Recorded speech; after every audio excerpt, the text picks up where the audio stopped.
그날도 여느 때와 다르지 않은 하루였다. 병원 복도는 긴장감으로 가득했고 준혁은 다음 수술을 준비하고 있었다. 그의 환자 명단에는 항상 가장 위급한 환자들이 있었다. 그리고 오늘 그의 특별한 환자 윤민지 씨가 응급실에 실려왔다. 민지는 어린 시절부터 그와 인연이 깊었던 환자였다. 선천적인 심장병으로 수차례 수술대에 올랐고 준혁은 그녀의 삶을 지켜주는 수호자였다. 그녀의 부모님은 그에게 온전히 딸의 목숨을 맡겼고 준혁은 그 신뢰에 보답하기 위해 최선을 다했다. 과장님, 윤민지 환자분입니다. 상태가 매우 위독합니다. 빨리 수술 들어가셔야 합니다. 수간호사의 다급한 목소리에 준혁은 심장이 쿵 하고 내려앉는 것을 느꼈다. 민지는 그의 환자 그 이상이었다. 그녀는 준혁의 손으로 살아난 생명의 증거이자 그의 실력을 증명하는 존재였다. 그는 지체 없이 수술복을 갈아입고 수술실로 향했다. 그가 수술실 문을 열고 들어서려는 찰나 휴대전화가 진동했다. 발신자는 아내 혜진이었다. 준혁은 무시하고 수술실로 들어가려 했지만 혜진은 끈질기게 전화를 걸었다. 여보세요. 준혁의 목소리에는 짜증이 섞여 있었다. 여보, 지금 어디예요? 괜찮아요. 혜진의 목소리는 평소와 달리 불안정했고 어딘가 아파 보였다. 나 지금 수술 들어가. 나중에 전화해. 준혁은 전화를 끊으려 했다. 잠깐만요. 저 좀 이상해요. 배가 너무 아파요. 혜진의 목소리가 희미해지며 전화는 끊겼다. 준혁은 잠시 멈칫했다. 혜진이 아프다는 것은 흔치 않은 일이었다. 하지만 지금 수술실 안에는 민지의 생명이 위태로웠다. 준혁은 고민했다. 민지는 어린 시절부터 그에게 의지해온 환자였고 그녀의 수술은 그의 전문 분야였다. 반면 혜진은 그는 그녀를 너무나 잘한다고 생각했다. 그녀는 강하고 씩씩한 사람이었다. 혼자서도 충분히 병원으로 갈 수 있을 것이다. 그리고 병원에는 수많은 동료 의사들이 있었다. 그는 자신의 위치를 믿었다. 자신이 아니더라도 혜진은 최고의 치료를 받을 것이라는 확신이 있었다. 나중에 다시 전화해야겠다. 그는 그렇게 생각하며 전화를 주머니에 넣고 수술실 문을 열고 들어섰다. 문이 닫히자 바깥 세상의 모든 소음과 불안이 차단되었다. 그에게 남은 것은 오직 수술대에 누워있는 민지와 그녀의 심장을 뛰게 하는 일뿐이었다. 수술은 순조롭게 진행되었다. 준혁의 손놀림은 정확하고 신속했다.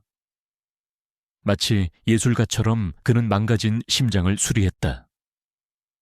그의 동료들은 그의 실력에 감탄했고 수술실 안에는 준혁에 대한 존경과 신뢰의 분위기가 감돌았다.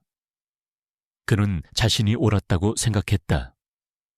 가장 중요한 일에 집중하고 다른 모든 것은 부차적인 것으로 미뤄두는 것. 그것이 그가 성공한 이유였다. 수술이 끝나고 그는 땀으로 범벅이 된 채 수술실을 나왔다. 그의 얼굴에는 만족감이 가득했다. 윤민지 환자 이제 괜찮을 겁니다. 회복만 잘하면 될 겁니다. 그는 가벼운 발걸음으로 휴게실로 향했다. 그제야 그는 혜진에게 전화하는 것을 떠올렸다. 하지만 그의 손은 이미 늦었다는 것을 알 수 있었다. 휴게실 문을 열었을 때 그의 선배이자 친한 동료인 강 박사가 굳은 표정으로 서 있었다. 준혁아, 수술은 잘 끝났냐? 강 박사의 목소리는 평소와 달리 무거웠다. 준혁은 불길한 예감에 휩싸였다. 네, 선배님. 그런데 무슨 일 있으세요? 강 박사는 아무 말 없이 준혁의 어깨를 잡았다. 지금 혜진이한테 무슨 일이 있었어? 준혁은 떨리는 목소리로 물었다. 강 박사는 고개를 숙였다. 미안하다. 우리가 최선을 다했는데 그 순간 준혁의 머릿속은 하얗게 변했다. 세상의 모든 소리가 사라지고 오직 강 박사의 목소리만이 맴돌았다. 혜진이가 숨을 거뒀다. 그 말은 마치 망치로 머리를 내리치는 것 같았다. 불과 몇 시간 전 그녀의 희미한 목소리가 귓가에 맴돌았다. 저 좀 이상해요. 배가 너무 아파요. 그의 귓가에 메아리치는 그 목소리는 이제 영원한 후회가 되었다. 그는 다리에 힘이 풀려 그 자리에 주저앉았다. 그의 완벽했던 세상이 한순간에 무너져 내리는 소리가 들렸다. 그의 눈앞에 혜진의 모습이 아른거렸다. 아침 일찍 일어나 그의 출근길을 배웅하던 모습, 밤늦게 돌아온 그에게 따뜻한 밥을 차려주던 모습, 그리고 그가 제일 좋아하는 넥타이를 골라주던 모습. 그 모든 것이 이제는 더 이상 볼 수 없는 기억이 되었다. 그는 후회했다. 왜 그때 전화를 받지 않았을까? 왜 그녀의 목소리를 더 자세히 듣지 않았을까? 그는 자신이 저지른 실수의 크기를 이제야 깨달았다. 하지만 이미 모든 것이 너무 늦어버렸다. 그는 비틀거리며 혜진이 마지막으로 있었던 병실로 향했다. 복도는 길고 끝이 없어 보였다. 그의 발걸음은 무거웠고 심장은 멈출 듯 아팠다. 병실 문을 열었을 때 안은 텅 비어 있었다. 마치 그녀의 흔적을 지우려는 듯이 모든 것이 정리되어 있었다. 침대에는 하얀 시트가 덮여 있었고 그녀의 처는 이미 사라진 지 오래였다. 준혁은 침대에 주저앉아 혜진의 냄새를 맡으려 했지만 아무것도 느껴지지 않았다. 그의 눈에서 뜨거운 눈물이 흘러내렸다. 그때 침대 옆 작은 테이블에 놓인 물건이 그의 시선을 사로잡았다.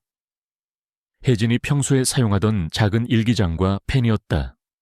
그 옆에는 그가 아침에 챙겨주지 못한 도시락통이 놓여 있었다. 도시락통 위에는 작은 포스트잇이 붙어 있었다. 혜진의 정갈한 글씨체로 쓰인 문장이 보였다. 여보, 오늘도 수고 많았어요. 늦게까지 일할 텐데 저녁 거르지 말고 꼭 이거라도 챙겨 먹어요. 사랑해요. 그 글씨를 보는 순간 준혁은 통곡했다. 그는 자신이 놓친 것이 단순한 점심 도시락이 아니라는 것을 깨달았다. 그는 혜진의 따뜻한 마음, 그녀의 사랑, 그리고 그녀의 모든 것을 놓쳐버렸다. 그의 손은 떨렸고 눈물은 멈추지 않았다. 그는 포스트잇을 움켜쥐고 자신의 가슴에 묻었다. 그에게 남은 것은 오직 이 작은 쪽지와 영원한 후회뿐이었다. 그날 밤 그는 자신의 서재에서 혜진의 일기장을 펼쳐 들었다. 일기장의 첫 페이지에는 사랑하는 준혁 씨에게 라고 쓰여 있었다. 그는 떨리는 손으로 페이지를 넘겼다. 일기장에는 그녀가 그동안 혼자서 겪어왔던 모든 감정들이 고스란히 담겨 있었다. 오늘도 준혁 씨는 늦게 들어왔다. 피곤한지 내 얼굴도 제대로 못 보고 잠들었다. 괜찮아. 내가 옆에서 지켜줄게. 가끔은 나도 투정 부리고 싶다. 준혁 씨가 나만 바라봐 줬으면 좋겠다. 하지만 준혁 씨는 세상에서 가장 훌륭한 의사니까 내가 이해해야겠지. 준혁은 페이지를 넘길수록 가슴이 찢어지는 듯한 고통을 느꼈다. 그는 그녀의 외로움과 슬픔을 전혀 알지 못했다. 그는 오만했고 이기적이었다. 그는 그녀의 사랑을 당연하게만 여겼다. 그리고 마지막 페이지 혜진이 마지막으로 썼을 페이지에는 단 한 줄의 문장이 적혀 있었다. 여보, 우리에게 아기가 생겼대요. 빨리 당신에게 말해주고 싶어. 행복해요. 그 문장을 읽는 순간 준혁은 모든 것을 잃어버렸다는 것을 깨달았다. 그는 아내뿐만 아니라 그들의 아기까지 잃었다. 그의 세상은 완전히 무너졌다. 그는 눈물을 멈출 수 없었다. 그날 밤 이후 김태준의 세상은 더 이상 완벽하지 않았다. 모든 것이 무너져 내렸다. 그는 수술복 대신 낡은 티셔츠를 입고 병원 대신 집안의 텅 빈 공간을 헤맸다. 서연의 흔적이 담긴 모든 물건들이 그를 찌르는 칼날처럼 느껴졌다. 식탁 위에는 그녀가 마지막으로 차려놓은 반찬들이 그대로 놓여 있었고 거실 소파에는 그녀가 앉아 그를 기다리던 흔적이 남아 있었다. 그는 집안을 서성이다가 멈춰 섰다. 서연이 그에게 선물했던 넥타이가 옷걸이에 걸려 있었다. 그녀는 항상 그의 넥타이를 골라주었고 매일 아침 그의 넥타이를 매주었다. 그가 병원으로 향하기 전 그녀는 늘 오늘도 멋져요 여보 라고 말하며 환하게 웃어주었다. 그 웃음은 이제 영원히 볼 수 없게 되었다. 태주는 서연의 사진을 들여다보았다. 사진 속 그녀는 활짝 웃고 있었다. 그녀의 미소는 너무나 밝아서 그의 마음을 더욱 찢어 놓았다. 그는 그녀의 사랑을 당연하게만 여겼다. 그녀가 그에게 해준 모든 것들을 그는 아무렇지 않게 받아들였다. 하지만 이제 와서야 그는 깨달았다. 그녀의 사랑이 얼마나 귀중하고 소중했는지. 그는 서연에게 한 번도 진심으로 고맙다는 말을 해본 적이 없었다. 그는 그녀의 사랑에 보답하기는커녕 다른 사람에게 더 많은 관심과 시간을 쏟았다. 그는 자신이 저지른 죄의 무게를 깨달으며 사진을 가슴에 품고 흐느꼈다. 그의 아픔은 단순히 서연을 잃은 슬픔뿐만이 아니었다. 그가 병원에서 했던 이기적인 선택에 대한 자기 혐오였다. 그는 스스로를 신의 손이라 칭했지만 정작 가장 소중한 사람을 지키지 못했다. 그는 자신의 오만함이 불러온 비극을 깨달았다. 그는 잠시나마 이민지 환자를 위해 서연의 부름을 외면한 것을 후회했다. 그 순간의 선택이 영원한 이별을 가져올 줄은 몰랐다. 그는 서연이 마지막으로 보낸 메시지를 다시 읽어보았다. 여보, 우리에게 아기가 생겼대요. 빨리 당신에게 말해주고 싶어. 행복해요. 이 메시지는 그에게 깊은 상처를 남겼다. 그는 서연과 아기를 모두 잃었다. 그는 자신을 용서할 수 없었다. 며칠 후 서연의 장례식이 치러졌다. 태주는 넋이 나간 사람처럼 그 자리에 서 있었다. 수많은 사람들이 그를 위로했지만 그는 아무것도 들리지 않았다. 그의 눈에는 오직 영정사진 속 서연의 미소만이 보였다. 그녀의 사진을 바라보며 그는 속으로 끊임없이 외쳤다. 미안해, 서연아. 미안해. 그때 한 여인이 그에게 다가왔다. 그녀는 서연과 닮은 듯하면서도 전혀 다른 분위기를 풍기고 있었다. 그녀는 차가운 눈으로 태준을 노려보았다. 당신이 제 언니를 죽였어요. 그녀의 목소리는 칼날처럼 날카로웠다. 태준은 그녀의 말에 충격을 받았다. 그는 고개를 들어 그녀를 바라보았다. 누구세요? 여인은 눈물을 글썽이며 말했다. 저는 한서은이라고 해요. 서연 언니 동생이에요. 언니가 그렇게 죽었을 때 당신은 어디 있었죠? 서은의 말은 비수처럼 태준의 심장을 찔렀다. 태준은 아무 말도 할 수 없었다. 그는 변명할 수 없었다. 그는 죄인이었다. 서은은 계속해서 말을 이어갔다. 언니는 당신을 위해서라면 뭐든지 할 사람이었어요. 언니가 죽기 전날 언니는 저에게 당신에게 말해주고 싶은 비밀이 있다고 했어요. 하지만 결국 말하지 못하고 죽었어요. 당신은 그 비밀이 무엇인지도 모르죠. 서은의 말은 태준의 마음속에 또 다른 의문을 남겼다. 서연이 그에게 말해주려 했던 비밀은 무엇일까? 그는 서은에게 물었다. 그게 뭔데? 서연이가 나에게 말하려 했던 게 뭐였어? 서은은 차갑게 웃으며 말했다. 당신이 그걸 알 자격이 있나요? 당신 같은 사람은 언니의 사랑을 받을 자격이 없어요. 당신의 이기심 때문에 언니가 죽었어요. 서은은 더 이상 말하지 않고 장례식장을 떠났다. 태주는 그녀의 뒷모습을 보며 주저앉았다. 그는 자신이 서연의 삶을 얼마나 망가뜨렸는지 깨달으며 고통스러워했다. 그날 밤 태주는 서연의 유품을 정리하며 그녀의 일기장과 사진첩을 다시 보았다. 일기장에는 그의 아내로서의 삶사랑, 그리고 외로움이 고스란히 담겨 있었다. 태주는 일기장을 읽으며 서연의 마음을 조금이나마 이해할 수 있었다. 그녀는 늘 그의 곁에 있었지만 그는 그녀의 존재를 당연하게만 여겼다. 그녀는 그에게 끊임없는 사랑을 주었지만 그는 그녀의 사랑을 받아들이기만 했다. 그는 자신이 얼마나 이기적이고 어리석었는지 깨달으며 눈물을 흘렸다. 그때 사진첩에서 서연의 어릴 적 사진 한 장을 발견했다. 사진 속 서연은 어린 시절의 서은과 함께 활짝 웃고 있었다. 사진 뒤에는 세상에서 가장 사랑하는 나의 동생 서은이와 함께라고 쓰여 있었다. 태주는 사진을 보며 잠시 생각에 잠겼다. 서은은 왜 그를 그렇게 미워했을까? 그는 그녀의 분노가 서연에 대한 사랑 때문이라는 것을 깨달았다. 그는 서연의 동생에게조차 죄인이었다. 서은의 말은 태준의 마음속에 계속해서 맴돌았다. 언니가 말해주고 싶은 비밀이 있다고 했어요. 그 비밀은 무엇일까? 그는 서연이 아기를 가졌다는 사실 외에 또 다른 비밀이 있을 거라고는 상상조차 하지 못했다. 그는 서연의 일기장을 다시 펼쳐 들었다.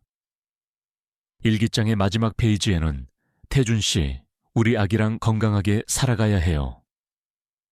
당신의 삶이 계속되기를 바라요. 라는 문장이 적혀 있었다. 그는 그녀의 마지막 메시지를 보며 가슴이 찢어지는 듯한 고통을 느꼈다. 그는 서연이 그에게 얼마나 많은 것을 주었는지, 그리고 그가 그녀에게 아무것도 주지 못했다는 것을 깨달았다. 태주는 서연의 죽음 이후 병원에 출근하지 않았다. 그는 자신의 모든 것을 잃었다. 그의 삶의 의미였던 의사로서의 삶도, 그를 사랑해 주었던 아내도, 그리고 그들의 아기도 모두 잃었다. 그는 자신을 용서할 수 없었다. 그는 세상에서 가장 완벽한 의사였지만 가장 비참하고 불완전한 인간이었다. 그는 이제야 자신의 오만함과 이기심이 불러온 결과를 깨달았다.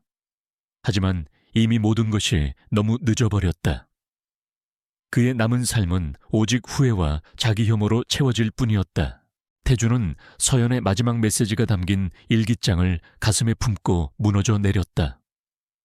우리에게 아기가 생겼대요. 그 문장은 그의 심장을 송곳으로 찌르는 듯한 고통을 주었다.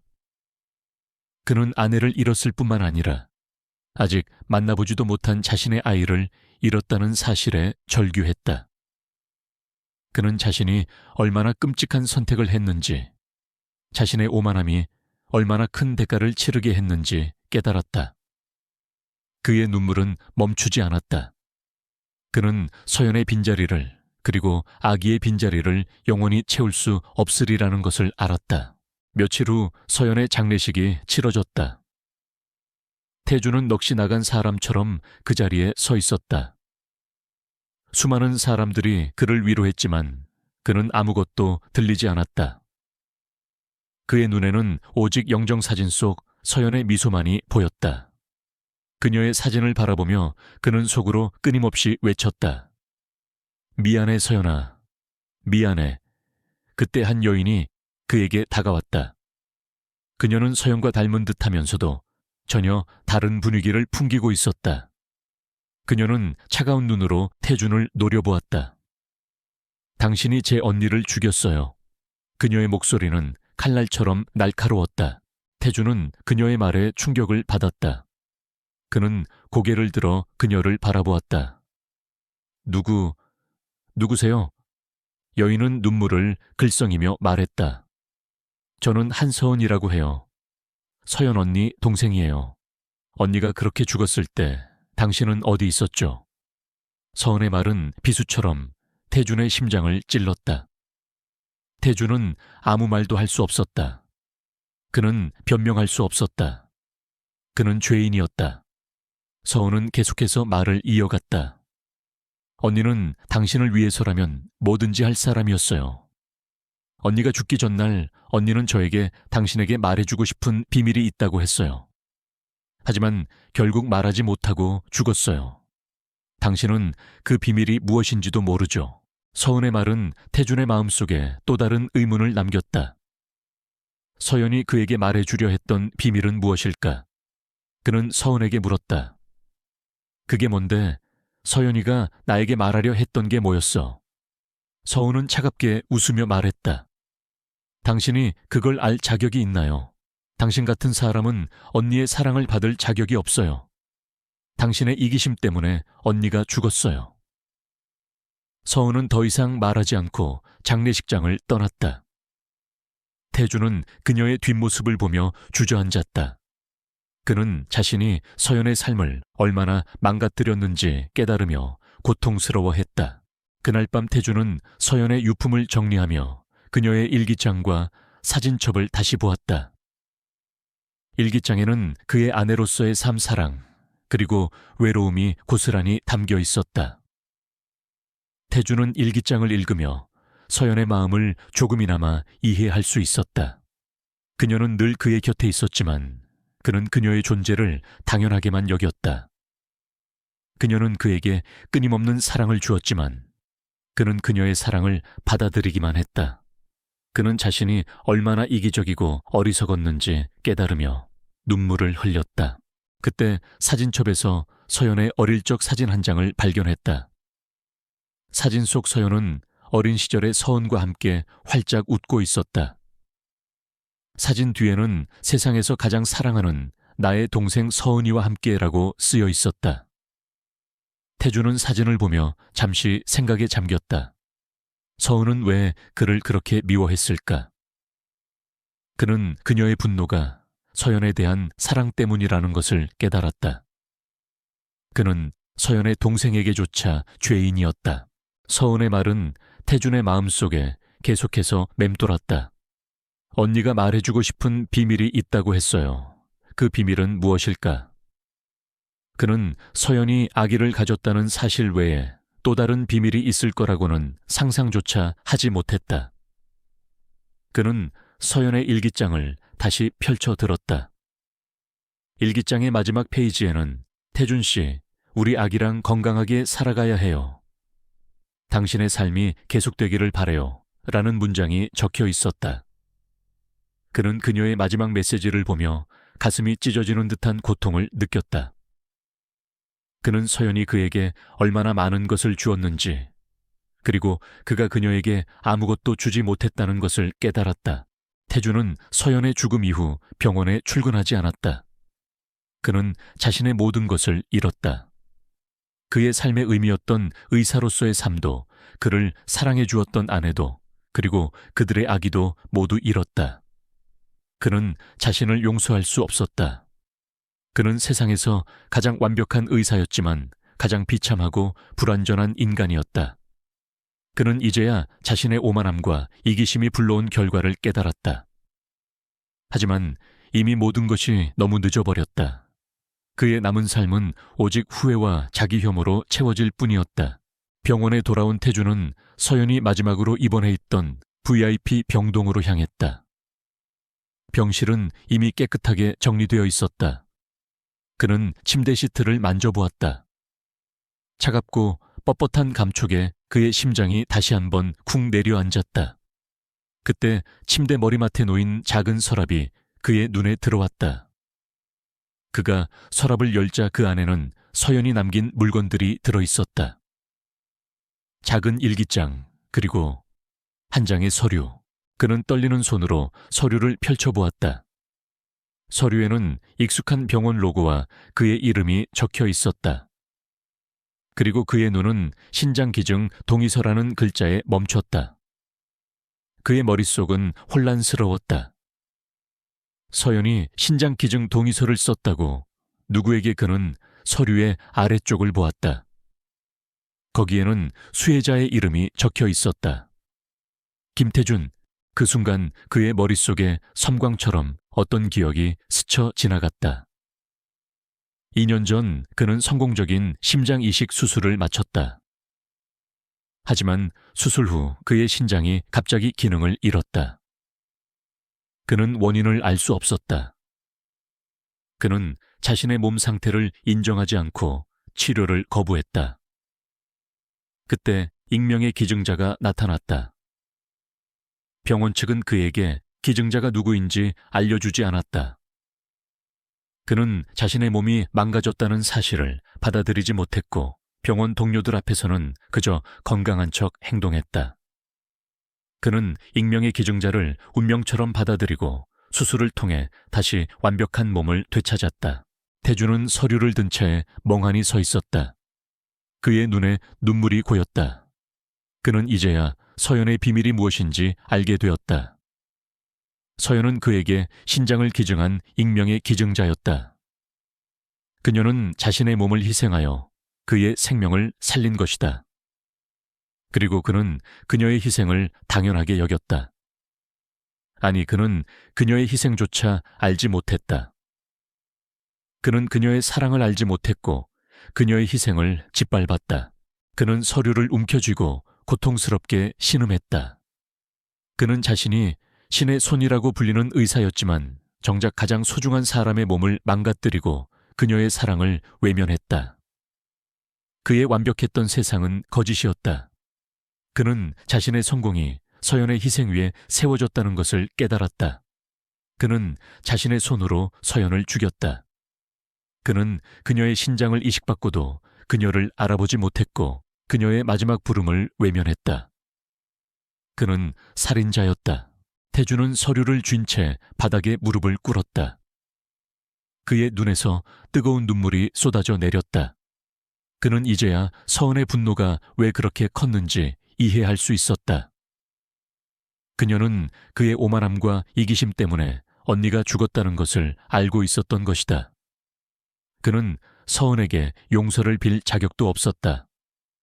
그는 자신의 모든 것을 잃었다. 사랑하는 아내를, 아직 태어나지도 못한 아이를, 그리고 자신의 신념과 자존심을 모두 잃었다.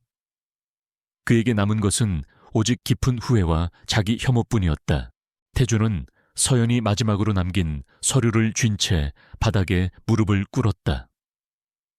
그의 머릿속은 온통 서연의 희생으로 가득 찼다. 2년 전 그는 신장 기능 상실로 생사의 기로에 섰었다.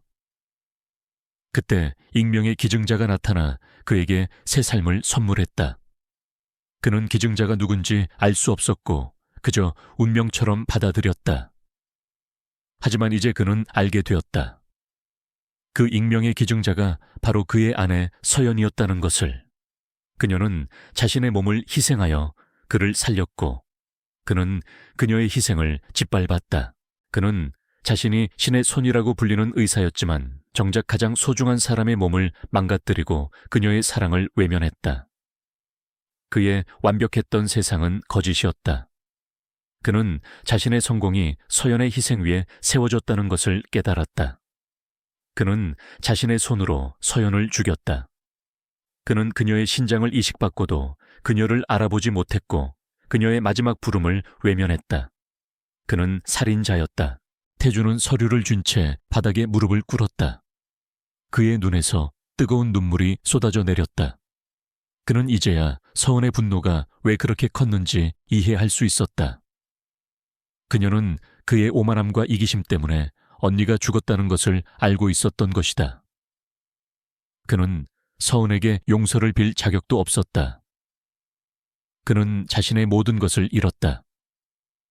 사랑하는 아내를, 아직 태어나지도 못한 아이를, 그리고 자신의 신념과 자존심을 모두 잃었다. 그에게 남은 것은 오직 깊은 후회와 자기 혐오뿐이었다. 며칠이 지났다. 태주는 집 밖으로 한 발자국도 나가지 않았다. 그는 서연의 유품을 정리하며 하루를 보냈다. 그녀의 옷가지 신발, 작은 액세서리들, 모든 것에서 서연의 채취가 느껴지는 듯했다. 그는 그녀의 옷을 품에 안고 밤새도록 울었다. 그는 자신의 삶이 얼마나 공허하고 의미 없었는지 깨달았다. 서연이 없는 세상은 아무 의미도 없었다. 그러던 어느 날 태준의 휴대전화가 울렸다. 발신자는 이민지였다. 그는 전화를 받을까 말까 고민했다. 민지는 그의 환자였지만 그녀의 존재는 그에게 서연을 잃게 한 원인이기도 했다. 하지만 그는 전화를 받았다. 네, 민지 씨. 태준의 목소리는 힘이 없었다. 민지는 태준의 목소리에서 무언가 이상함을 감지했다. 과장님 무슨 일 있으세요? 목소리가 왜 그러세요? 민지는 걱정스러운 목소리로 물었다. 태주는 아무 말도 하지 않았다. 그는 민지에게 서연의 죽음을 말할 수 없었다. 그는 그녀에게 모든 것을 잃었다는 것을 말할 수 없었다. 민지는 태준의 침묵에 불안해졌다. 과장님, 저 괜찮아졌어요. 이제 노래도 부를 수 있어요. 과장님 덕분이에요. 정말 고맙습니다.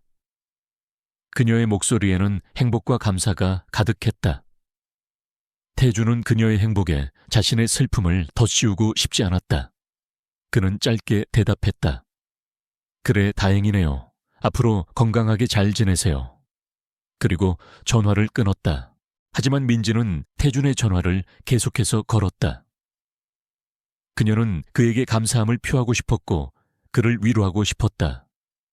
그녀는 태준의 집을 찾아왔다. 문을 두드리는 소리에 태준은 몸을 움츠렸다. 그는 누구도 만나고 싶지 않았다. 하지만 민지는 끈질기게 문을 두드렸고 결국 태준은 문을 열었다. 과장님, 저예요. 이민지. 민지는 환하게 웃으며 말했다. 태준은 그녀의 웃음을 보는 순간 가슴이 더욱 아파왔다. 그녀의 웃음은 그에게 서연의 죽음을 상기시켰다. 그는 민지를 집 안으로 들이지 않았다. 미안하지만 지금은 손님을 받을 상황이 아닙니다. 돌아가세요. 태준의 목소리는 차갑고 단호했다. 민지는 태준의 태도에 상처받았다. 과장님 무슨 일 있으세요? 제가 뭔가 잘못했나요?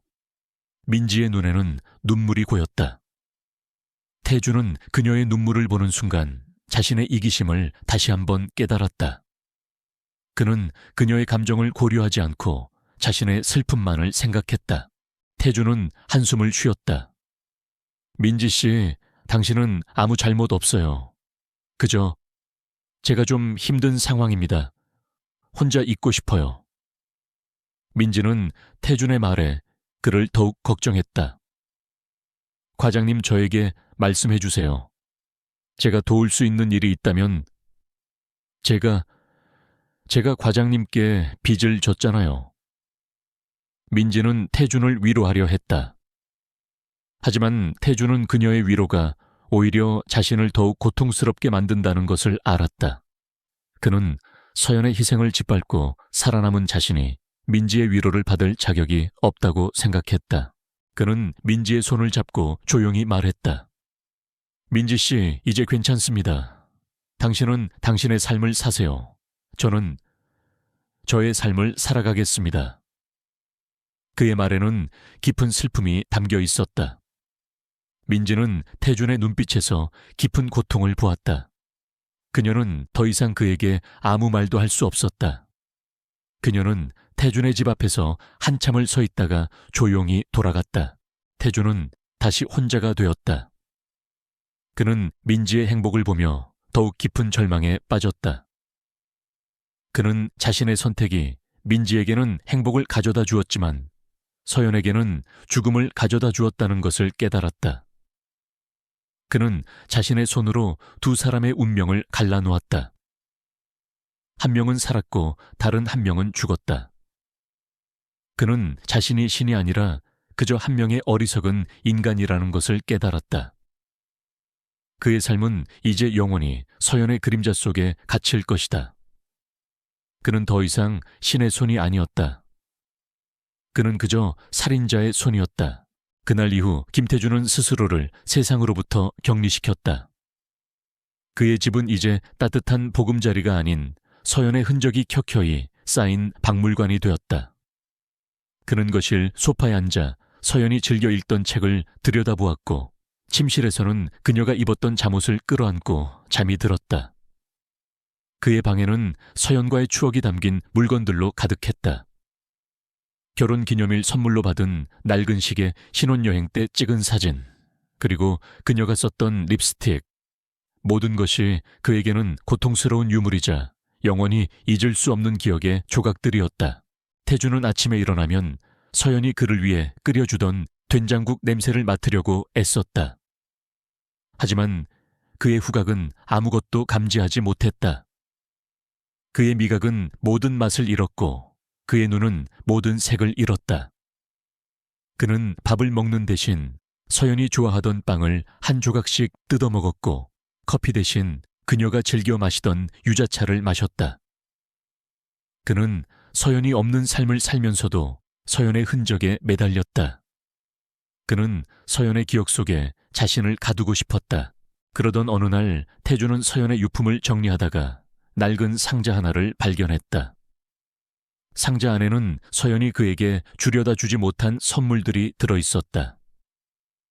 태준의 생일 선물, 크리스마스 선물, 그리고 결혼 2주년 기념 선물. 태주는 선물들을 하나씩 꺼내보았다. 선물들은 하나같이 그의 취향을 고려한 것들이었다. 그는 서연이 얼마나 그를 사랑했는지, 그리고 그가 그녀의 사랑을 얼마나 무시했는지 다시 한번 깨달았다. 그는 선물을 들고 오열했다. 그의 눈물은 멈추지 않았다. 그의 아픔은 단순히 서연을 잃은 슬픔뿐만이 아니었다. 그가 병원에서 했던 이기적인 선택에 대한 자기 혐오였다. 그는 스스로를 신의 손이라 칭했지만 정작 가장 소중한 사람을 지키지 못했다. 그는 자신의 오만함이 불러온 비극을 깨달았다. 그는 잠시나마 이민지 환자를 위해 서연의 부름을 외면한 것을 후회했다. 그 순간의 선택이 영원한 이별을 가져올 줄은 몰랐다. 그는 서연이 마지막으로 보낸 메시지를 다시 읽어보았다. 여보, 우리에게 아기가 생겼대요. 빨리 당신에게 말해주고 싶어. 행복해요. 이 메시지는 그에게 깊은 상처를 남겼다. 그는 서연과 아기를 모두 잃었다. 그는 자신을 용서할 수 없었다. 며칠이 지났다. 태주는 집 밖으로 한 발자국도 나가지 않았다. 그는 서연의 유품을 정리하며 하루를 보냈다. 그녀의 옷가지 신발, 작은 액세서리들, 모든 것에서 서연의 채취가 느껴지는 듯했다. 그는 그녀의 옷을 품에 안고 밤새도록 울었다. 그는 자신의 삶이 얼마나 공허하고 의미 없었는지 깨달았다. 서연이 없는 세상은 아무 의미도 없었다. 그러던 어느 날 태준의 휴대전화가 울렸다. 발신자는 이민지였다. 그는 전화를 받을까 말까 고민했다. 민지는 그의 환자였지만 그녀의 존재는 그에게 서연을 잃게 한 원인이기도 했다. 하지만 그는 전화를 받았다. 네, 민지 씨. 태준의 목소리는 힘이 없었다. 민지는 태준의 목소리에서 무언가 이상함을 감지했다. 과장님, 무슨 일 있으세요? 목소리가 왜 그러세요? 민지는 걱정스러운 목소리로 물었다. 태준은 아무 말도 하지 않았다. 그는 민지에게 서연의 죽음을 말할 수 없었다. 그는 그녀에게 모든 것을 잃었다는 것을 말할 수 없었다. 민지는 태준의 침묵에 불안해졌다. 과장님, 저 괜찮아졌어요. 이제 노래도 부를 수 있어요. 과장님 덕분이에요. 정말 고맙습니다. 그녀의 목소리에는 행복과 감사가 가득했다. 태준은 그녀의 행복에 자신의 슬픔을 더 씌우고 싶지 않았다. 그는 짧게 대답했다. 그래, 다행이네요. 앞으로 건강하게 잘 지내세요.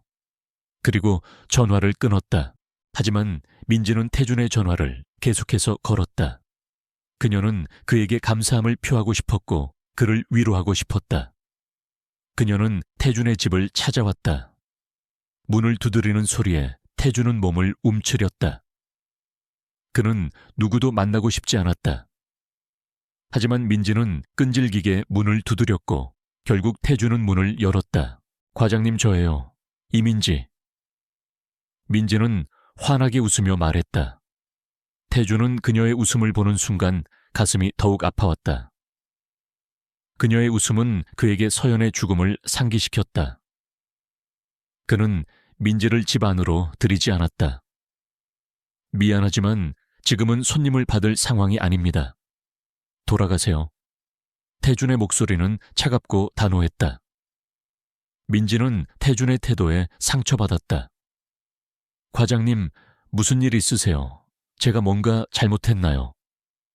민지의 눈에는 눈물이 고였다. 태준은 그녀의 눈물을 보는 순간 자신의 이기심을 다시 한번 깨달았다. 그는 그녀의 감정을 고려하지 않고 자신의 슬픔만을 생각했다. 태준은 한숨을 쉬었다. 민지 씨, 당신은 아무 잘못 없어요. 그저 제가 좀 힘든 상황입니다. 혼자 있고 싶어요. 민지는 태준의 말에 그를 더욱 걱정했다. 과장님, 저에게 말씀해 주세요. 제가 도울 수 있는 일이 있다면 제가 과장님께 빚을 졌잖아요. 민지는 태준을 위로하려 했다. 하지만 태준은 그녀의 위로가 오히려 자신을 더욱 고통스럽게 만든다는 것을 알았다. 그는 서연의 희생을 짓밟고 살아남은 자신이 민지의 위로를 받을 자격이 없다고 생각했다. 그는 민지의 손을 잡고 조용히 말했다. 민지 씨, 이제 괜찮습니다. 당신은 당신의 삶을 사세요. 저는 저의 삶을 살아가겠습니다. 그의 말에는 깊은 슬픔이 담겨 있었다. 민지는 태준의 눈빛에서 깊은 고통을 보았다. 그녀는 더 이상 그에게 아무 말도 할 수 없었다. 그녀는 태준의 집 앞에서 한참을 서 있다가 조용히 돌아갔다. 태준은 다시 혼자가 되었다. 그는 민지의 행복을 보며 더욱 깊은 절망에 빠졌다. 그는 자신의 선택이 민지에게는 행복을 가져다 주었지만 서연에게는 죽음을 가져다 주었다는 것을 깨달았다. 그는 자신의 손으로 두 사람의 운명을 갈라놓았다. 한 명은 살았고 다른 한 명은 죽었다. 그는 자신이 신이 아니라 그저 한 명의 어리석은 인간이라는 것을 깨달았다. 그의 삶은 이제 영원히 서연의 그림자 속에 갇힐 것이다. 그는 더 이상 신의 손이 아니었다. 그는 그저 살인자의 손이었다. 태준은 서연의 죽음 이후 세상과의 모든 연결을 끊었다. 그는 병원에도 나가지 않고 친구들의 연락도 받지 않았다. 그의 세상은 오직 서연의 흔적이 가득한 집 안에서만 존재했다. 그는 서연이 사용했던 물건들을 하나씩 만져보며 그녀와의 추억을 되새겼다. 그녀가 좋아하던 컵, 그녀가 읽던 책, 그녀의 손때가 묻은 작은 액세서리들. 모든 것이 그에게는 고통스러운 유물이자 영원히 잊을 수 없는 기억의 조각들이었다. 그러던 어느 날 태준의 집으로 서연의 동생 서은이 찾아왔다. 서은은 차갑고 단호한 눈빛으로 태준을 바라보았다. 언니는 죽었지만 당신은 살아야 해요. 서은의 말은 태준에게 비수처럼 꽂혔다. 그는 고개를 들지 못했다. 서은은 계속해서 말했다. 당신이 이렇게 숨어 지낸다고 해서 언니가 돌아오는 건 아니잖아요. 언니가 당신에게 원했던 건 이런 삶이 아니었을 거예요. 태준은 아무 말도 하지 않았다. 그는 서은에게 얼굴을 들 자신이 없었다. 그는 그녀의 언니를 죽였다. 서은은 태준의 침묵에 더욱 분노했다. 왜 아무 말도 못해요? 당신이 언니를 죽였다는 사실을 인정하고 있나요? 서은의 목소리는 떨렸지만 그녀의 눈빛은 흔들리지 않았다. 그녀는 태준에게 서연의 삶이 얼마나 외롭고 힘들었는지, 그리고 그녀가 그를 위해 얼마나 많은 희생을 했는지 이야기했다. 언니는 당신이 잘 되길 바랐어요. 당신이 세상에서 가장 훌륭한 의사가 되기를 바랐어요. 그래서 자기 몸까지 희생했어요. 서은은 눈물을 흘리며 말했다. 그녀의 눈물은 태준의 가슴을 찢어 놓았다. 그는 서연의 희생을 잊고 있었다. 그는 자신의 성공이 서연의 희생 위에 세워졌다는 것을 잊고 있었다. 그는 자신의 이기심 때문에 서연을 죽였다. 서은은 서연의 일기장을 태준에게 건넸다. 언니가 당신에게 말하고 싶었던 모든 것이 여기에 있어요. 당신은 언니의 마음을 한 번이라도 들여다본 적 있나요? 태준은 떨리는 손으로 일기장을 받았다. 그는 서연의 일기장을 읽으며 그녀의 삶이 얼마나 외롭고 힘들었는지 깨달았다. 그는 그녀에게 아무것도 주지 못했다. 그는 그녀의 사랑을 당연하게만 여겼다. 서은은 마지막으로 태준에게 말했다. 언니의 희생이 헛되지 않게 살아요. 언니가 당신을 용서해 줄 수 있도록. 이제 당신은 당신의 삶을 살아가야 해요. 서은은 태준의 집을 떠났다. 태준은 그녀의 뒷모습을 바라보며 깊은 고통에 빠졌다. 그는 서은의 말을 잊을 수 없었다. 당신은 언니를 죽였어요. 그 말은 그의 뇌리에 박혔고 그는 평생 그 죄책감에서 벗어날 수 없을 것 같았다. 태준은 다시 한번 서연의 일기장을 펼쳤다. 서연은 매일 그를 위해 기도하고 그가 성공하기를 바랐다. 그녀는 그의 삶에 방해가 되지 않으려 노력했고 그의 그림자처럼 조용히 살았다. 그는 그녀의 사랑을 받아들이기만 했고 그녀의 외로움은 외면했다. 그는 자신이 얼마나 어리석고 이기적인 인간이었는지 깨달으며 눈물을 흘렸다. 태준은 서연의 유품을 하나씩 정리하며 그녀의 삶을 돌아보았다. 그녀는 그의 삶에 항상 있었지만 그는 그녀의 존재를 당연하게만 여겼다. 그는 그녀의 사랑을 외면하고 다른 사람에게 더 많은 관심과 시간을 쏟았다. 그는 자신이 저지른 죄의 무게를 이제야 깨달았다. 그는 서연에게 미안했고 서은에게 미안했다. 그는 자신이 세상에서 가장 불쌍한 사람이 아니라 가장 비참한 사람이라는 것을 깨달았다. 다음 날 태준은 병원으로 향했다. 그는 더 이상 신의 손이 아니었다. 그는 그저 서연의 희생을 짊어진 한 명의 인간이었다. 그는 병원장에게 사직서를 제출했다. 병원장은 그의 사직을 만료했지만 태준은 단호했다. 저는 더 이상 의사로서의 자격이 없습니다. 그는 자신의 모든 것을 내려놓았다. 그의 성공 명예 그리고 자존심까지도. 태준은 병원을 떠나며 뒤를 돌아보았다. 그에게는 이제 아무것도 남지 않았다. 그는 새로운 삶을 시작해야 했다. 서연이 그에게 남겨준 삶을.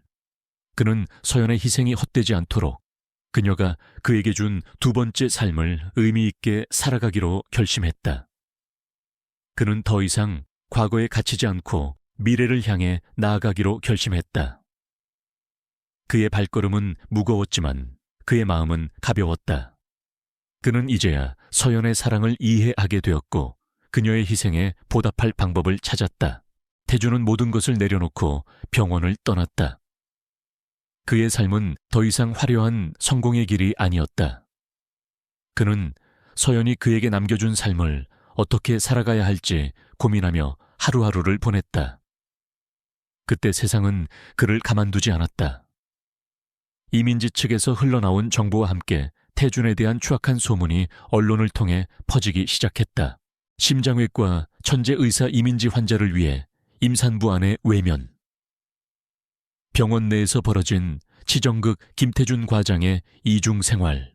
이런 자극적인 제목의 기사들이 연일 쏟아져 나왔다.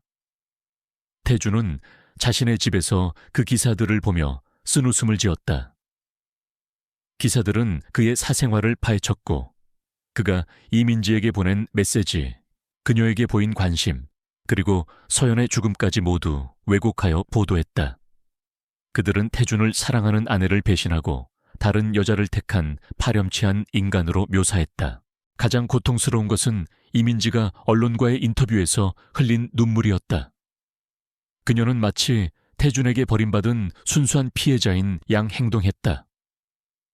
저는 그저 과장님께 감사한 마음뿐이었어요. 그런데 과장님이 결혼하셨다는 사실을 몰랐어요. 너무 힘들어요. 그녀의 가증스러운 연기에 대중들은 속아 넘어갔다. 민지는 태준을 사랑하는 여인으로, 태준은 그녀를 이용하고 버린 악인으로 전락했다. 태준은 이 모든 상황을 묵묵히 지켜보았다. 그는 변명할 필요를 느끼지 못했다. 그는 이미 자신을 용서할 수 없었다. 세상의 비난은 그가 스스로에게 내린 형벌에 비하면 아무것도 아니었다. 그는 서연을 잃었고 자신의 아이를 잃었다. 그에게는 그 사실이 세상의 어떤 비난보다 더 고통스러웠다. 하지만 태준의 침묵은 오히려 대중의 분노를 키웠다. 그들은 태준의 집 앞으로 찾아와 시위를 벌였고 그의 가족들에게까지 욕설을 퍼부었다. 태준은 가족들에게 미안했다. 그는 자신의 이기심 때문에 가족들까지 고통받게 했다는 사실에 절망했다. 그는 서연의 동생 서은에게 전화를 걸었다. 미안하다 서은아. 내가 너와 너의 가족들에게 상처를 줬어. 태준의 목소리는 떨렸다. 서은은 차갑게 말했다. 당신이 미안하다고 할 필요 없어요. 당신이 벌인 일이니까 당신이 감당해야죠. 그녀의 목소리에는 분노와 함께 슬픔이 담겨 있었다. 태준은 아무 말도 할 수 없었다. 한편 태준에 대한 비난 여론이 거세지자 그가 일했던 병원에서도 태준을 제명해야 한다는 여론이 높아졌다. 병원장은 태준에게 전화를 걸었다. 태준아, 자네가 지금 침묵하는 이유를 알지만 이대로는 안 돼. 자네가 해명해야 해. 이민지 씨 측에서 자네의 사생활을 폭로하고 있어. 자네가 아니라는 것을 밝혀야 해. 하지만 태준은 단호했다. 선배님, 저는 더 이상 의사가 아닙니다. 저는 제가 저지른 죄에 대한 대가를 치러야 합니다. 그는 전화를 끊었다. 태준은 모든 것을 내려놓았다. 그의 명예, 그의 직업, 그의 삶. 그는 이제 더 이상 신의 손이 아니었다. 그는 그저 서연의 희생을 짊어진 한 명의 인간이었다. 그는 병원장에게 사직서를 제출했다. 병원장은 그의 사직을 만류했지만 태준은 단호했다. 저는 더 이상 의사로서의 자격이 없습니다. 그는 자신의 모든 것을 내려놓았다. 그의 성공 명예 그리고 자존심까지도. 이 모든 상황 속에서 이민지는 자신의 인기와 명성을 다시 얻게 되었다. 사람들은 그녀를 동정했고 그녀의 노래를 들으며 그녀를 위로했다. 그녀는 태준과의 스캔들을 이용하여 자신의 이미지를 쇄신했다. 그녀는 성공했고 행복했다. 하지만 태준은 그녀의 행복을 보며 더욱 깊은 절망에 빠졌다. 그는 자신의 선택이 민지에게는 행복을 가져다 주었지만 서연에게는 죽음을 가져다 주었다는 것을 깨달았다. 그는 자신의 손으로 두 사람의 운명을 갈라놓았다. 한 명은 살았고 다른 한 명은 죽었다. 그는 자신이 신이 아니라 그저 한 명의 어리석은 인간이라는 것을 깨달았다. 그의 삶은 이제 영원히 서연의 그림자 속에 갇힐 것이다. 그는 더 이상 신의 손이 아니었다. 그는 그저 살인자의 손이었다. 하지만 이민지의 명성은 오래가지 못했다. 태준과 이민지 사이의 스캔들이 알려지면서 이민지의 거짓말은 점점 더 대중들에게 드러나게 되었다. 특히 이민지가 태준에게 보낸 문자 메시지와 통화 기록들이 익명의 제보자로부터 언론에 공개되면서 상황은 완전히 역전되었다. 민지 씨 과장님 덕분에 저는 다시 노래할 수 있게 되었어요. 제 심장은 이제 과장님 거예요. 과장님, 저는 과장님이 제 곁에 있어 주셨으면 좋겠어요. 저는 과장님이 아니면 안 돼요.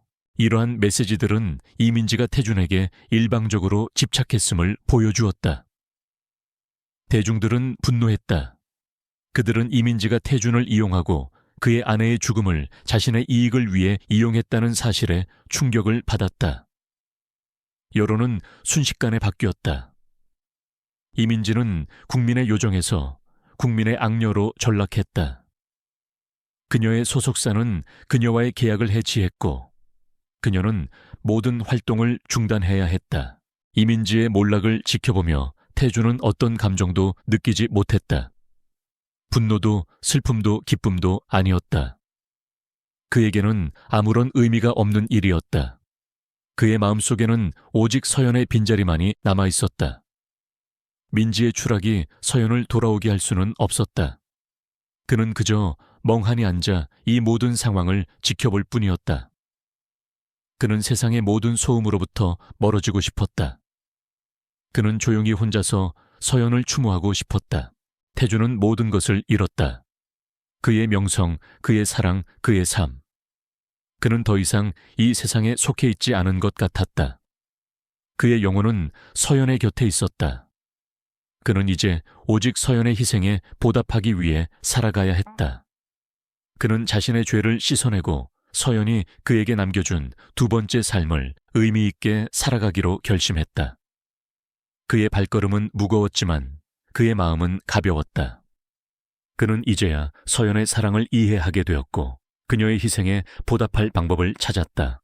태주는 세상의 모든 비난으로부터 스스로를 단절시켰다. 그의 귀에는 더 이상 이민지에 대한 추악한 소문도 그를 향한 비난의 목소리도 들리지 않았다. 그의 마음속에는 오직 서연의 빈자리만이 덩그러니 남아있었다. 그는 모든 것을 내려놓고 서울을 떠나기로 결심했다. 그는 서연과의 추억이 가득한 서울에서는 더 이상 살아갈 수 없었다. 그는 그녀의 그림자로부터 벗어나고 싶었다. 그는 조용한 시골 마을에 작은 집을 구했다. 그곳은 한적하고 평화로웠다. 그는 의사로서의 삶을 완전히 포기하고 그저 평범한 한 사람으로 살아가려 했다. 그는 작은 텃밭을 가꾸고 아침 일찍 일어나 산책을 했다. 그는 더 이상 신의 손이 아니었다. 그는 그저 한 명의 농부이자 서연의 희생을 짊어진 한 명의 죄인이었다. 하지만 그의 삶은 생각처럼 평화롭지 않았다. 밤마다 그는 서연의 환영에 시달렸다. 그녀는 그에게 미소를 지으며 다가왔고 그는 그녀를 잡으려 했지만 그녀는 신기루처럼 사라져 버렸다. 그는 잠에서 깨어나 땀을 흘리며 소리쳤다. 서연아, 서연아. 하지만 그의 외침은 텅 빈 방 안에 메아리칠 뿐이었다. 그는 서연을 잊을 수 없었다. 그녀의 미소, 그녀의 목소리, 그녀의 희생. 모든 것이 그를 옥죄어 왔다. 그러던 어느 날 그는 마을 회관에서 작은 게시물을 보았다. 무료 진료소 안내. 게시물을 보는 순간 그의 심장이 쿵하고 내려앉았다. 그는 자신의 손으로 다시 누군가를 살릴 수 있을까? 그는 자신이 의사로서의 자격이 없다고 생각했지만 그의 손은 여전히 생명을 살릴 수 있었다. 그는 서연의 희생을 헛되이 하고 싶지 않았다. 그는 서연이 그에게 남겨준 두 번째 삶을 의미 있게 살아가기로 결심했다. 태주는 작은 무료 진료소를 열었다. 진료소에는 의사 한 명, 간호사 한 명, 그리고 자원봉사자 몇 명이 전부였다. 그는 돈을 받지 않았다. 그는 그저 사람들의 아픔을 치유하고 싶었다. 그는 자신의 죄를 씻어내고 서연에게 용서를 빌고 싶었다. 그는 가난하고 소외된 사람들을 치료하며 서연의 사랑을 실천했다. 그는 밤낮 없이 환자들을 돌보았다. 그는 그들의 아픔에 귀 기울이고 그들의 이야기에 공감했다. 그는 더 이상 이기적인 의사가 아니었다. 그는 사람들의 삶에 진심으로 다가가는 의사가 되었다. 그의 진심은 환자들에게 전달되었고 그들은 그를 마을의 의사 선생님이라고 부르기 시작했다. 그러던 어느 날 한 노인이 진료소를 찾아왔다. 노인은 심장이 좋지 않아 숨쉬기 힘들어했다. 태주는 노인을 진료하며 그의 병이 심각하다는 것을 알았다. 그는 노인에게 큰 병원으로 가라고 권했지만 노인은 돈이 없다며 거절했다. 태주는 노인을 보며 서연의 얼굴을 떠올렸다. 서연은 그에게 모든 것을 주었다. 그는 이제 그 은혜에 보답해야 했다. 태주는 노인을 자신이 살고 있는 집으로 데려왔다. 그는 노인을 정성껏 돌보았다. 노인은 태준의 따뜻한 마음에 감동했다. 그는 태준에게 자신의 삶에 대해 이야기했다. 노인은 홀로 살았고 자식들은 모두 도시로 떠났다. 그는 쓸쓸하고 외로운 삶을 살았다. 태준은 노인의 이야기를 들으며 서연의 외로움을 다시 한번 느꼈다. 서연도 그와 함께하면서 외로웠을 것이다. 태주는 노인을 위해 수술을 하기로 결심했다. 그는 자신의 작은 집을 수술실로 만들었다. 그는 과거에 자신이 사용했던 모든 도구들을 다시 꺼냈다. 그의 손은 떨렸지만 그의 마음은 단단했다. 그는 노인을 살려야 했다. 그는 노인을 살려서 서연에게 용서를 빌어야 했다. 수술은 성공적으로 끝났다. 노인은 깨어나 태준에게 고맙다고 말했다. 선생님 덕분에 제가 다시 살 수 있게 되었습니다. 정말 고맙습니다. 노인의 눈에는 감사의 눈물이 가득했다. 태주는 노인의 손을 잡고 눈물을 흘렸다. 아닙니다. 제가 고맙습니다. 제가 제 손으로 사람을 살릴 수 있게 해주셔서 정말 고맙습니다. 그날 밤 태주는 서연의 사진을 보며 말했다. 서연아, 내가 사람을 살렸어. 내가 너에게 받은 삶을 헛되이 살지 않을게. 내가 네 희생에 보답할게. 그의 목소리는 떨렸지만 그의 마음은 따뜻했다. 그는 이제야 자신의 삶의 의미를 찾았다. 그는 더 이상 과거에 갇힌 죄인이 아니었다. 그는 서연의 희생을 통해 새로운 삶을 얻은 한 명의 인간이었다. 태주는 세상의 모든 비난으로부터 스스로를 단절시켰다. 그의 귀에는 더 이상 이민지에 대한 추악한 소문도 그를 향한 비난의 목소리도 들리지 않았다. 그의 마음속에는 오직 서연의 빈자리만이 덩그러니 남아있었다.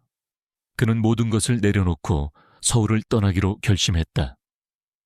그는 서연과의 추억이 가득한 서울에서는 더 이상 살아갈 수 없었다. 그는 그녀의 그림자로부터 벗어나고 싶었다. 그는 조용한 시골 마을에 작은 집을 구했다. 그곳은 한적하고 평화로웠다. 그는 의사로서의 삶을 완전히 포기하고 그저 평범한 한 사람으로 살아가려 했다. 그는 작은 텃밭을 가꾸고 아침 일찍 일어나 산책을 했다. 그는 더 이상 신의 손이 아니었다. 그는 그저 한 명의 농부이자 서연의 희생을 짊어진 한 명의 죄인이었다. 하지만 그의 삶은 생각처럼 평화롭지 않았다. 밤마다 그는 서연의 환영에 시달렸다. 그녀는 그에게 미소를 지으며 다가왔고 그는 그녀를 잡으려 했지만 그녀는 신기루처럼 사라져 버렸다.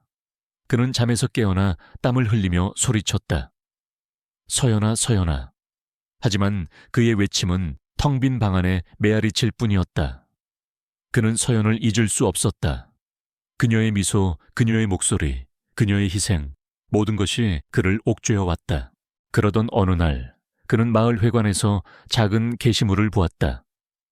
무료 진료소 안내. 게시물을 보는 순간 그의 심장이 쿵 하고 내려앉았다. 그는 자신의 손으로 다시 누군가를 살릴 수 있을까? 그는 자신이 의사로서의 자격이 없다고 생각했지만 그의 손은 여전히 생명을 살릴 수 있었다. 그는 서연의 희생을 헛되이 하고 싶지 않았다. 그는 서연이 그에게 남겨준 두 번째 삶을 의미 있게 살아가기로 결심했다. 태주는 작은 무료 진료소를 열었다.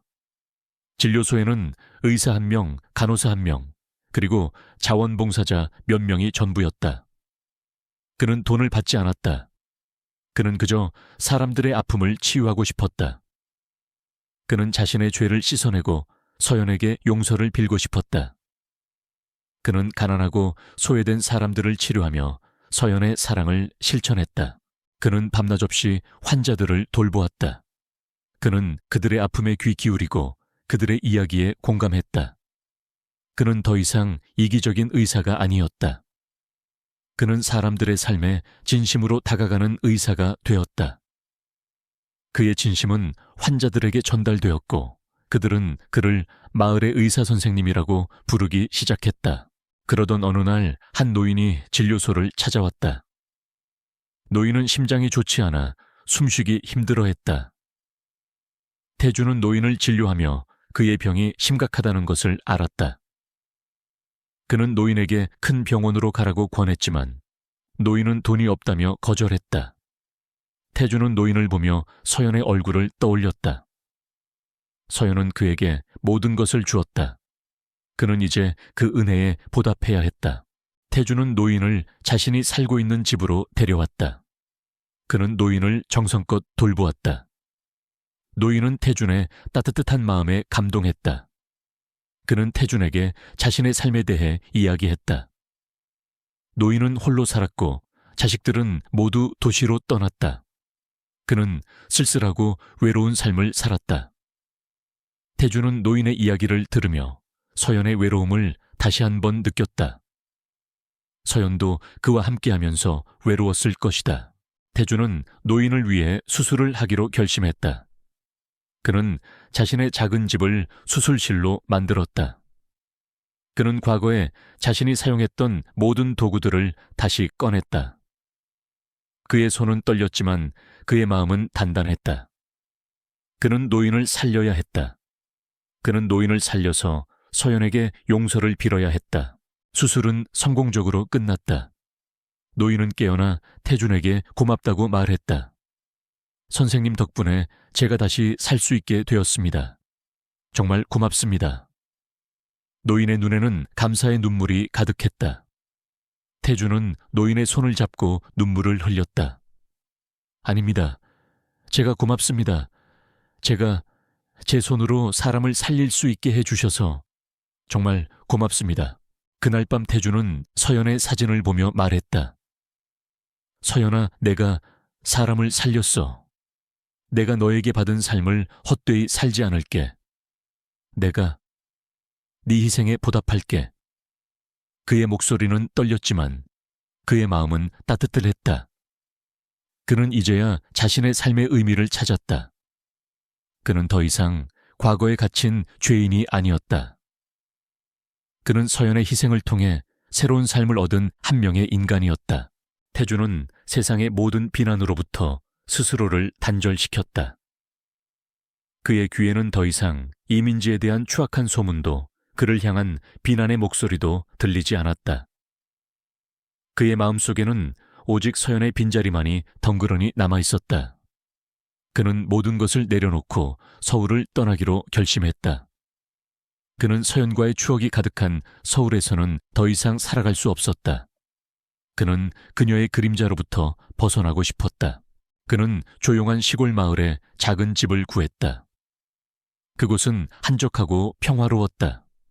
그는 의사로서의 삶을 완전히 포기하고 그저 평범한 한 사람으로 살아가려 했다. 그는 작은 텃밭을 가꾸고 아침 일찍 일어나 산책을 했다. 그는 더 이상 신의 손이 아니었다. 그는 그저 한 명의 농부이자 서연의 희생을 짊어진 한 명의 죄인이었다. 하지만 그의 삶은 생각처럼 평화롭지 않았다. 밤마다 그는 서연의 환영에 시달렸다. 그녀는 그에게 미소를 지으며 다가왔고 그는 그녀를 잡으려 했지만 그녀는 신기루처럼 사라져버렸다. 그는 잠에서 깨어나 땀을 흘리며 소리쳤다. 서연아, 서연아. 하지만 그의 외침은 텅 빈 방 안에 메아리칠 뿐이었다. 그는 서연을 잊을 수 없었다. 그녀의 미소, 그녀의 목소리, 그녀의 희생. 모든 것이 그를 옥죄어 왔다. 그러던 어느 날 그는 마을 회관에서 작은 게시물을 보았다. 무료 진료소 안내. 게시물을 보는 순간 그의 심장이 쿵 하고 내려앉았다. 그는 자신의 손으로 다시 누군가를 살릴 수 있을까? 그는 자신이 의사로서의 자격이 없다고 생각했지만 그의 손은 여전히 생명을 살릴 수 있었다. 그는 서연의 희생을 헛되이 하고 싶지 않았다. 그는 서연이 그에게 남겨준 두 번째 삶을 의미 있게 살아가기로 결심했다. 태주는 작은 무료 진료소를 열었다. 진료소에는 의사 1명, 간호사 1명, 그리고 자원봉사자 몇 명이 전부였다. 그는 돈을 받지 않았다. 그는 그저 사람들의 아픔을 치유하고 싶었다. 그는 자신의 죄를 씻어내고 서연에게 용서를 빌고 싶었다. 그는 가난하고 소외된 사람들을 치료하며 서연의 사랑을 실천했다. 그는 밤낮 없이 환자들을 돌보았다. 그는 그들의 아픔에 귀 기울이고 그들의 이야기에 공감했다. 그는 더 이상 이기적인 의사가 아니었다. 그는 사람들의 삶에 진심으로 다가가는 의사가 되었다. 그의 진심은 환자들에게 전달되었고 그들은 그를 마을의 의사 선생님이라고 부르기 시작했다. 그러던 어느 날 한 노인이 진료소를 찾아왔다. 노인은 심장이 좋지 않아 숨쉬기 힘들어했다. 태주는 노인을 진료하며 그의 병이 심각하다는 것을 알았다. 그는 노인에게 큰 병원으로 가라고 권했지만 노인은 돈이 없다며 거절했다. 태주는 노인을 보며 서연의 얼굴을 떠올렸다. 서연은 그에게 모든 것을 주었다. 그는 이제 그 은혜에 보답해야 했다. 태주는 노인을 자신이 살고 있는 집으로 데려왔다. 그는 노인을 정성껏 돌보았다. 노인은 태준의 따뜻한 마음에 감동했다. 그는 태준에게 자신의 삶에 대해 이야기했다. 노인은 홀로 살았고 자식들은 모두 도시로 떠났다. 그는 쓸쓸하고 외로운 삶을 살았다.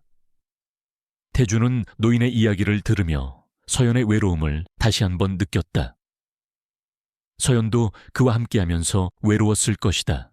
태준은 노인을 위해 수술을 하기로 결심했다. 그는 자신의 작은 집을 수술실로 만들었다. 그는 과거에 자신이 사용했던 모든 도구들을 다시 꺼냈다. 그의 손은 떨렸지만 그의 마음은 단단했다. 그는 노인을 살려야 했다. 그는 노인을 살려서 서연에게 용서를 빌어야 했다. 수술은 성공적으로 끝났다. 노인은 깨어나 태준에게 고맙다고 말했다. 선생님 덕분에 제가 다시 살 수 있게 되었습니다. 정말 고맙습니다. 노인의 눈에는 감사의 눈물이 가득했다. 태주는 노인의 손을 잡고 눈물을 흘렸다. 아닙니다. 제가 고맙습니다. 제가 제 손으로 사람을 살릴 수 있게 해주셔서 정말 고맙습니다. 그날 밤 태주는 서연의 사진을 보며 말했다. 서연아, 내가 사람을 살렸어. 내가 너에게 받은 삶을 헛되이 살지 않을게. 내가 네 희생에 보답할게. 그의 목소리는 떨렸지만 그의 마음은 따뜻했다. 그는 이제야 자신의 삶의 의미를 찾았다. 그는 더 이상 과거에 갇힌 죄인이 아니었다. 그는 서연의 희생을 통해 새로운 삶을 얻은 한 명의 인간이었다. 태준의 진심은 마을 사람들의 마음을 움직였다. 그들은 태준의 과거에 대해 알게 되었지만 그를 비난하지 않았다. 오히려 그를 이해하고 그의 곁을 지켜주었다. 그는 마을 사람들과 함께 텃밭을 가꾸고 함께 밥을 먹었다. 그는 그들의 삶에 스며들었고 그들 또한 태준의 삶에 스며들었다.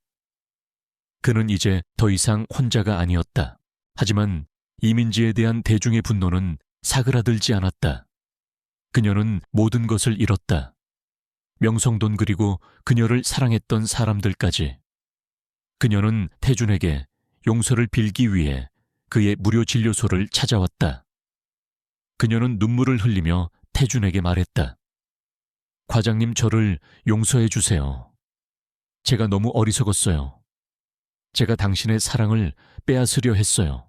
태준은 그녀의 눈물을 보며 아무런 감정도 느끼지 못했다. 그는 그녀를 용서할 필요가 없었다.